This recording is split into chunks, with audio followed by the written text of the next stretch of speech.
After this lesson, you will be able to identify polynomials which are perfect squares. And if a given polynomial is not a perfect square, then what can be added or subtracted to make it a perfect square? Let's take a look at the integer 1.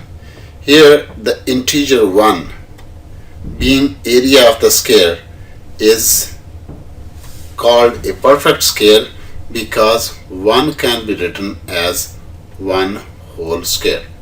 Similarly, the number 4 can be called a perfect square because 4 can be written in the form 2 whole square.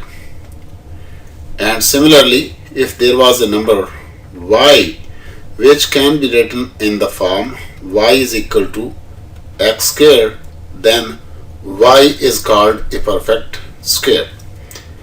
If we take a look at the number a square plus 2ab plus b square, we can see a square plus 2ab plus b square is in fact equal to a plus b whole square. And because a square plus 2ab plus b square can be written as square of a plus b, therefore we say that the polynomial a square plus 2ab plus b square is a perfect square. But let's verify that this in fact is equal to a plus b whole square. So let's take a look at a plus b whole square and expand it.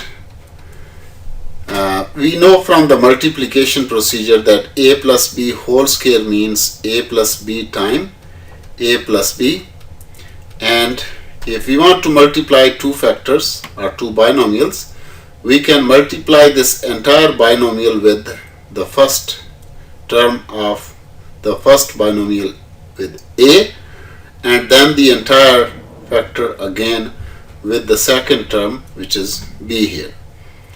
So the multiplication will result in a times a plus b plus b times a plus b. And now if we actually perform this multiplication, this will become a times a will become a square plus a times, so this was a times a, this is a times b plus b times a is same as a times b, and b times b means b square. Therefore what we have is a square plus 2ab, because ab and ab are similar terms and they can be added to make 2ab plus b square. And this is in fact a verification that a square plus 2ab plus b square can be written as perfect square of a plus b. So now the question is, how do I know if a given polynomial is a perfect square? For example, if we have a polynomial, let's say 4x square plus 12xy plus 9y square, how would I know if this polynomial is a perfect square? To answer this question, the procedure is really simple. All the time we are going to make a couple of observations and compare it with a square plus 2ab plus b square. And once we compare, our first job would be to identify what is a and what is b. And because this is equal to a plus b whole square, so whatever we get for a and whatever we get for b, we are going to substitute those values for a and b and write the whole square. So let's start the comparison. If 4x square, that must be written as a perfect square because a square is a perfect square. In order to do that, this is 2x whole square, means that a is equal to what? A is, in fact, it looks like a is same as 2x, or otherwise you can say 2x is same as a. And if you look at the last term, there is a b whole square, that's a perfect square of b, and here in the given polynomial, this 9y square, that can be written as perfect square of 3y. Brackets, and here what we have concluded is that a is equal to 2x and b is equal to 3y. Then this middle term, and this middle term is plus over there, plus over here, so in comparison that's same. And then 2 times, instead of a, what is the value of a we have in this case? That is 2x. So this is 2x time, what is the value of b? We have already identified, that is 3y and 3y. And now we can see that 2 times 2x times 3y, that makes 12xy. If you actually perform the multiplication, that is same as this one, and the comparison gives us that a, which is 2x square, plus 2 times a, which is 2x again, time b, which is 3y, plus b square, which is 3y square. So if that was equal to a plus b whole square, this must be equal to 2x plus 3y whole square. So this is only matter of comparison. And remember that if this sign here is positive, we compare it with plus 2ab. And if this sign is negative, then we change we compare it with a square minus 2ab plus b square, which results in a different formula, and we will do a question for that as well. Let's do one more question. And sometimes some of the information might be missing, which we will need to identify that what is missing here. And let's take a look on one of the question that says x square plus 9. So question is, example, what should be added? What should be added to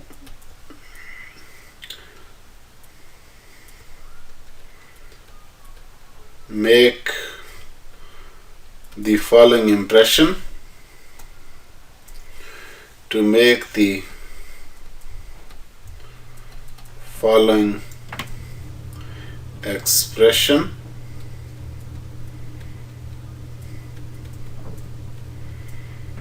a perfect square. So there might be some information missing. We need to identify what information is missing here and what should we add to make it a perfect square.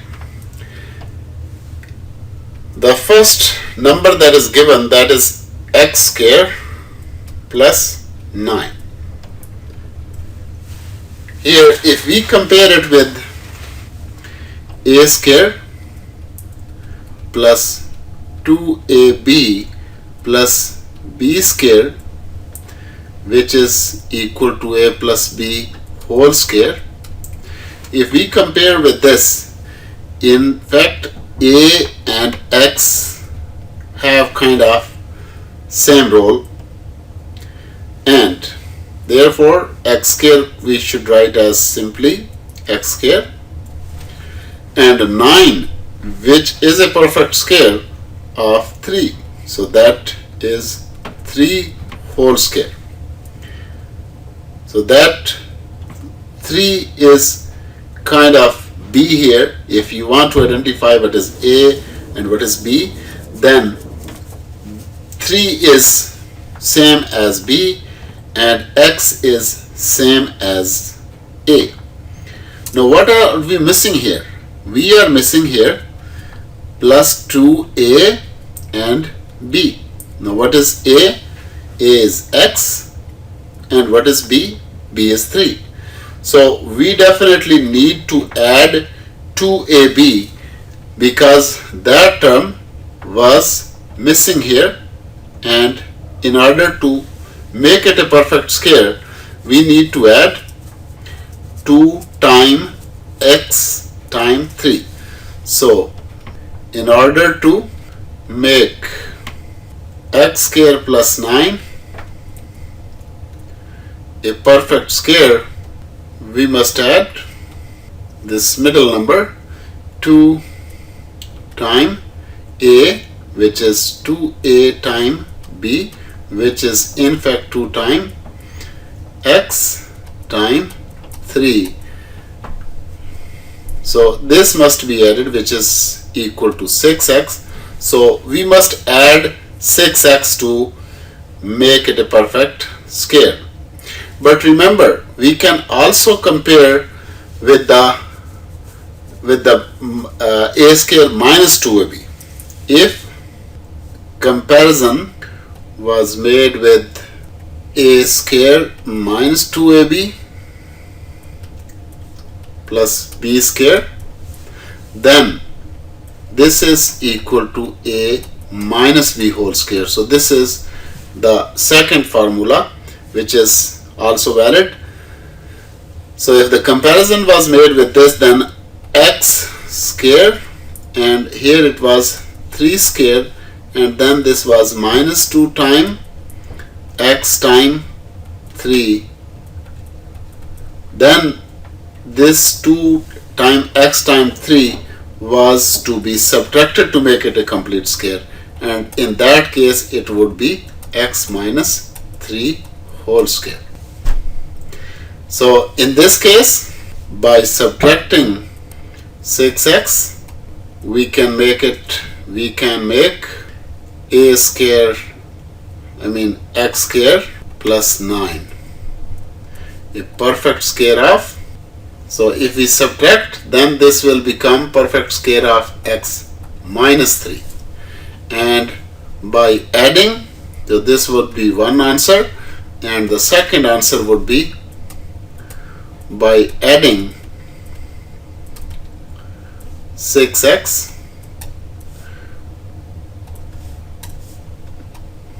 we can make x square plus 9 a perfect square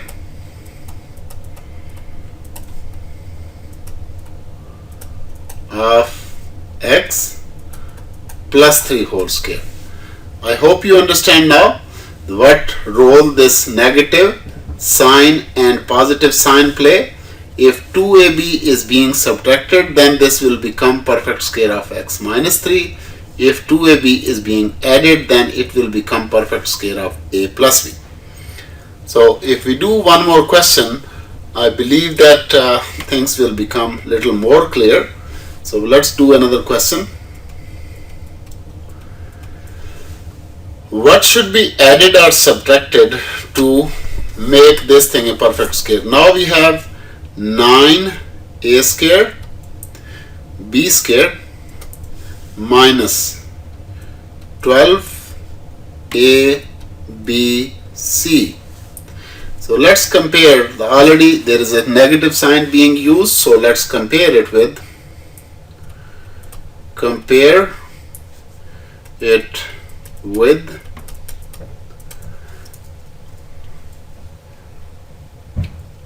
a square minus 2ab plus b square, and if this is a negative sign, then what is it equal to? A minus b whole square.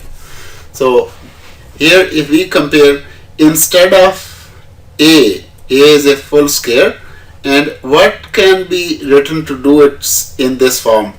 Like this could be said 3ab whole square. So instead of a, what is replacing a here? A is representing what? 3ab. So you have identified what is A. So once A is identified, we can manipulate the next term, and that next term must be minus 2 times A. And what is A here? A is 3AB.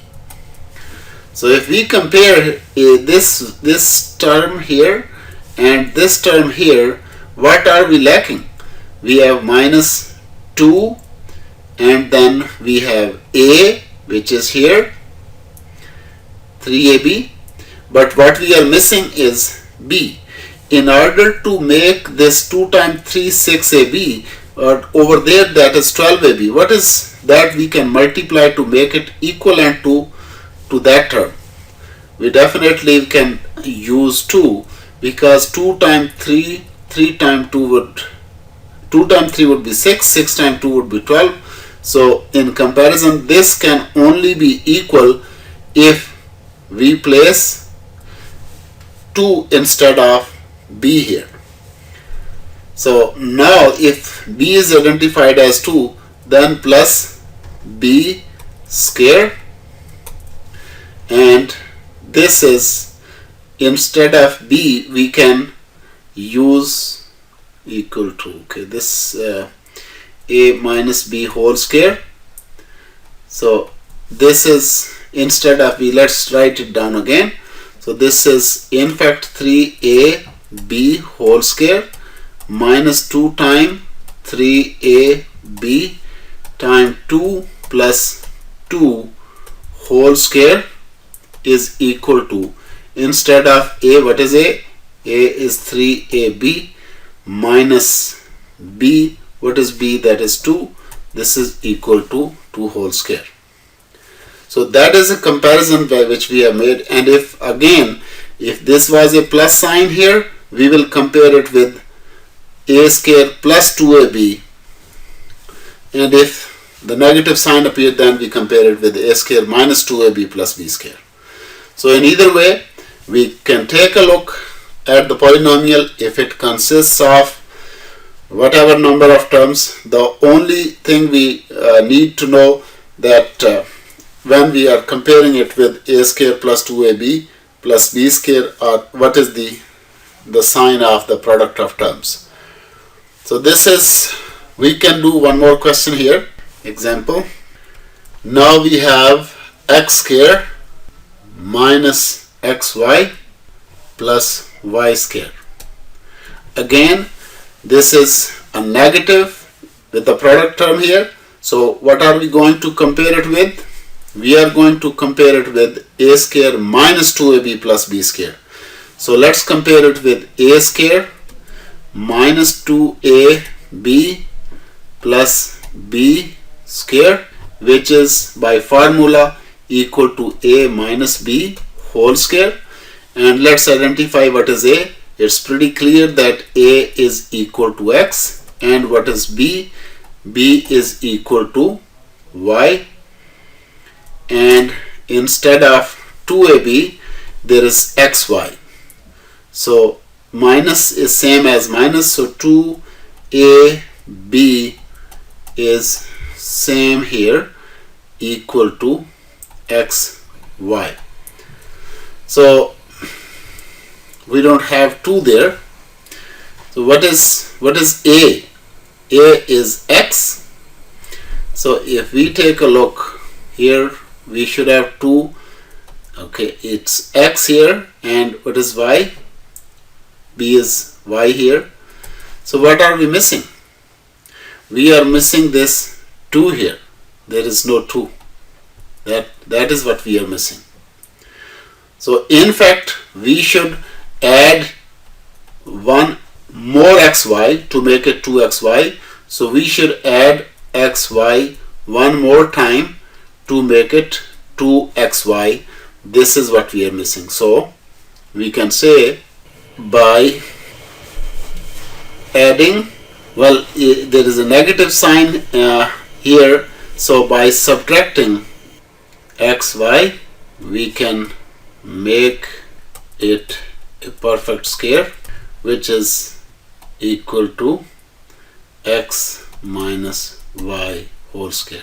So this is how we can do it, and you can try more of these questions. But now there is one more important formula, that is, these three formula must be memorized, and those formulas are a minus b whole square is equal to a square minus 2ab plus b square, a plus b whole square, which is equal to a square plus 2ab plus b square. And there is one more formula which is difference of complete squares, a squares minus b squares, that is a difference of two squares. This is a minus b into a plus b. So whenever there is a difference of the perfect square, you can one time you can add them and one time you can subtract them. So let's take a look. If you have, let's say, if you have 4m square minus l square, you can see there is no positive sign, there is a difference of full perfect squares. This is 2m whole square minus l square. This is a perfect square, this is a perfect square, and there is a negative sign. So the difference of perfect square can be expanded one time by placing positive sign between them, minus l, and one time minus, so 2m plus l. So this is how we can make their difference. And let's take a look on one more question. If you have x minus 1, x plus 1 time x square plus 1, and we are asked to simplify it, we can see that x minus 1 and x plus 1, just take a look that they are both same. The difference is only in their sign, one time positive, one time. As long as this is a minus b, a plus b, we can write it as a square minus b square, means that x square minus 1 square, and then x square plus 1 into x4 plus 1, and this is x square minus 1 into x square plus 1 to x square plus x4 plus 1. And now we can similarly take a look. This is x4 plus 1, x square minus x4 minus 1, and x4 plus 1, and we repeat the same formula. This becomes x8 minus 1, and that is how we can combine two factors which have a and b but with different signs in two factors. And we'll be posting more questions in the solved questions section.